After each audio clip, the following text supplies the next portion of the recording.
1865 সালের 14 এপ্রিল থিয়েটারে বসে থাকা অবস্থায় তাকে গুলি করে হত্যা করা হলো। যে কারখানাগুলো গাড়ি বানাতো সেগুলো ট্যাঙ্ক বানানো শুরু করলো। তিনি মৃত্যু পর্যন্ত বিশ্বাস করতেন যে তিনি ভারতে এসেছেন। তবে কলম্বাসেরও 500 বছর আগে ভাইকিং নাবিক লেইফ এরিকসন আমেরিকায় পৌঁছেছিলেন। স্পেন, ফ্রান্স, ইংল্যান্ড, নেদারল্যান্ডস সবাই আমেরিকায় উপনিবেশ গড়তে ঝাঁপিয়ে পড়ল। কলম্বাস আসার আগে উত্তর ও দক্ষিণ আমেরিকায় আনুমানিক 5 থেকে 10 কোটি আদিবাসী মানুষ বাস করত।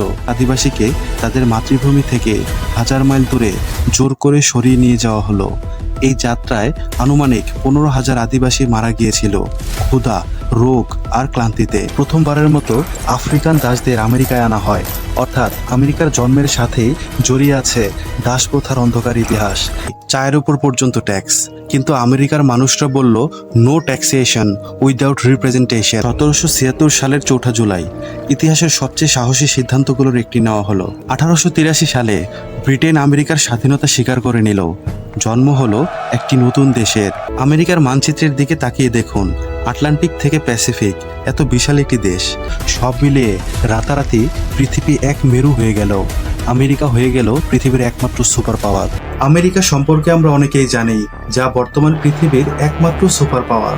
এটি এমন একটি দেশ যার কোনো রাজা নেই, 1000 বছরের ইতিহাস নেই, প্রাচীন কোনো সভ্যতাও নেই, অথচ মাত্র 248 বছরে পুরো পৃথিবী আজ এর হাতের মুঠোয়।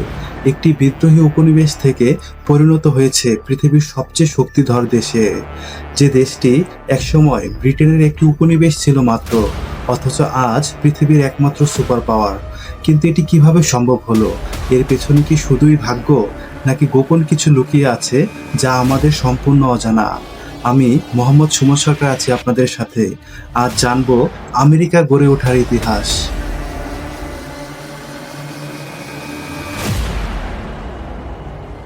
আমরা জানি যে 1492 সালে ক্রিস্টোফার কলম্বাস আমেরিকা আবিষ্কার করেছিলেন, কিন্তু রহস্য লুকিয়ে আছে এখানেই। কলম্বাস কখনোই জানতেন না যে তিনি নতুন একটি মহাদেশে পৌঁছেছেন। তিনি মৃত্যু পর্যন্ত বিশ্বাস করতেন যে তিনি ভারতে এসেছেন। এজন্য আমেরিকার আদিবাসীদের বলা হয় রেড ইন্ডিয়ান, যেটি একটি ভুল নাম।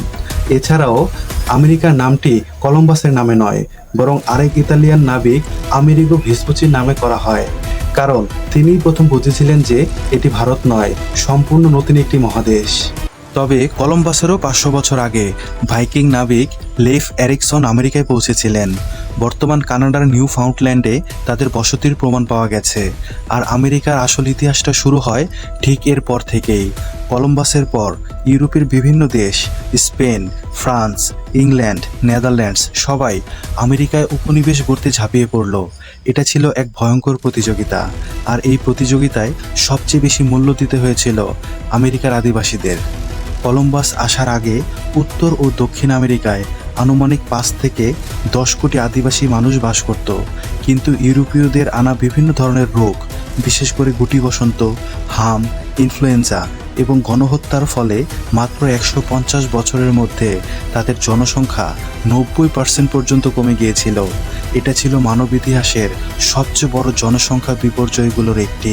1607 সালে ইংল্যান্ড থেকে 104 জন মানুষ জাহাজে চড়ে আমেরিকায় এসে পৌঁছালো এবং প্রতিষ্ঠা করলো জেমস টাউন। এটি ছিল ব্রিটিশ আমেরিকার প্রথম স্থায়ী বসতি, যেটা আজকের ভার্জিনিয়া রাজ্যে অবস্থিত। জেমস টাউনের প্রথম বছরগুলো ছিল একেবারেই নরকের মতো। স্টার্ভিং টাইম নামে পরিচিত 1609 থেকে 1610 সালের শীতের সময় 500 জন বসতি স্থাপনকারীর মধ্যে মাত্র 60 জন বেঁচে ছিল। খাদ্যের এতটাই অভাব ছিল যে প্রত্নতাত্ত্বিক প্রমাণ পাওয়া গেছে যে কিছু বসতি স্থাপনকারী মৃতদেহ খেয়ে বেঁচেছিল। হ্যাঁ, নরখাদন। এই ছিল আমেরিকার শুরু। এরপর আরও মানুষ আসতে থাকলো। 1620 সালে মেফ্লাওয়ার জাহাজে করে পিউরিটান ধর্মীয় গোষ্ঠী, যাদের পিলগ্রিমস বলা হয়, তারা ম্যাসাচুসেটসে এলো। এরা ইংল্যান্ডে ধর্মীয় স্বাধীনতা পাচ্ছিল না, তাই একটা নতুন ভূমিতে নতুন করে শুরু করতে চেয়েছিল। এভাবেই ধীরে ধীরে আটলান্টিক উপকূল বরাবর 13টি ব্রিটিশ উপনিবেশ গড়ে উঠল। প্রতিটি উপনিবেশের ছিল নিজস্ব সরকার, নিজস্ব সংস্কৃতি, নিজস্ব অর্থনীতি, কিন্তু সবার প্রধান ছিলেন ব্রিটিশ রাজা। আমেরিকার দক্ষিণের উপকূলগুলোর অর্থনীতি দাঁড়িয়েছিল তামাক চাষের উপর, আর এই তামাক চাষের জন্যই 1619 সালে প্রথমবারের মতো আফ্রিকান দাসদের আমেরিকায় আনা হয়। অর্থাৎ আমেরিকার জন্মের সাথেই জড়িয়ে আছে দাসপ্রথার অন্ধকার ইতিহাস, যেটা পরবর্তীতে একটি গৃহযুদ্ধের কারণ হয়ে দাঁড়াবে। এর মধ্যে 1760-এর দশকে ব্রিটেন ফ্রান্সের সাথে 7 বছরের যুদ্ধ শেষ করে বিশাল ঋণে ডুবে গেছে। এখন তাদের টাকা তুলতে হবে, আর এই টাকা তারা উপনিবেশ থেকেই তুলবে। এজন্য ব্রিটেন আমেরিকানদের ওপর একের পর এক ট্যাক্স চাপাতে লাগলো, এমনকি চায়ের ওপর পর্যন্ত ট্যাক্স। কিন্তু আমেরিকার মানুষরা বলল, নো ট্যাক্সেশন উইদাউট রিপ্রেজেন্টেশন, মানে ব্রিটিশ পার্লামেন্টে আমাদের কোনো প্রতিনিধি নেই, তাহলে তোমরা কোন অধিকারে আমাদের উপর ট্যাক্স চাপাবে? এটা নিয়ে বিক্ষোভ শুরু হলো 1773 সালে, যেখানে বোস্টন টি পার্টিতে আমেরিকানরা ব্রিটিশ জাহাজ থেকে 342 বক্স চা সমুদ্র ফেলে দিয়েছিল, যার বর্তমান বাজার মূল্য প্রায় 18 থেকে 19 কোটি টাকা। 1776 সালের 4 জুলাই ইতিহাসের সবচেয়ে সাহসী সিদ্ধান্তগুলোর একটি নেওয়া হলো। 13টি উপনিবেশ